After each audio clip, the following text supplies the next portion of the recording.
Number 3، پڑوسی سے حسن سلوک کی آپ صلی اللہ علیہ وسلم نے خاص طور سے وصیت کی، تاکید کے ساتھ کہا ہے۔ ابو امامہ رضی اللہ عنہ کہتے ہیں اللہ کے رسول صلی اللہ علیہ وسلم نے فرمایا سمعت رسول اللہ صلی اللہ علیہ وسلم علی ناقتہ الجدعاء فی حجۃ الوداع، میں نے حجۃ الوداع میں اللہ کے نبی صلی اللہ علیہ وسلم سے سنا، آپ اپنی اونٹنی پر سوار تھے، یقول اوصیکم بالجار،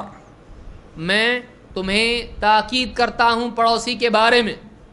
میں تمہیں وصیت کرتا ہوں پڑوسی کے بارے میں، فَأَكْثَرَ حَتَّى ظَنَنْتُ أَنَّهُ سَيُوَرِّثُهُ، آپ اتنی بار یہ بات دہراتے رہے کہ مجھے ڈر ہوا کہ کہیں پڑوسی کو ہماری میراث میں بھی شامل نہ کر دیں۔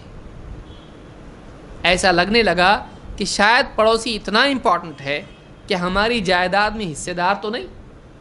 مجھے ایسا ڈر ہوا کہ کہیں آپ اتنی تاکید کر رہے ہیں، اتنی اہمیت بتا رہے ہیں کہ کہیں پڑوسی کو ہماری جائیداد میں حقدار نہ بنا دیں۔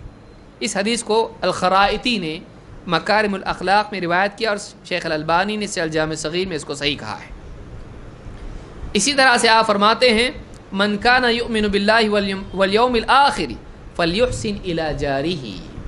جو اللہ اور آخرت کے دن پر ایمان رکھتا ہے وہ اپنے پڑوسی سے احسان کا سلوک کرے، اپنے پڑوسی سے احسان کا سلوک کرے۔ امام مسلم نے اس کو روایت کیا ہے۔ خود اللہ کے نبی صلی اللہ علیہ وسلم فرماتے ہیں ما زال یوصینی جبریل بالجار حتی ظننت انہ سیورثہ، جبریل پڑوسی کے بارے میں مجھے اتنی تاکید کرتے رہے، جبریل پڑوسی کے بارے میں مجھے اتنی تاکید کرتے رہے کہ مجھے گمان ہونے لگا شاید پڑوسی کو جائیداد میں حصے دار بنا دیں گے۔ اتنا اہم پڑوسی کا معاملہ، اتنی تاکید اس کی ہے۔ امام البخاری اور مسلم دونوں نے اس حدیث کو روایت کیا ہے۔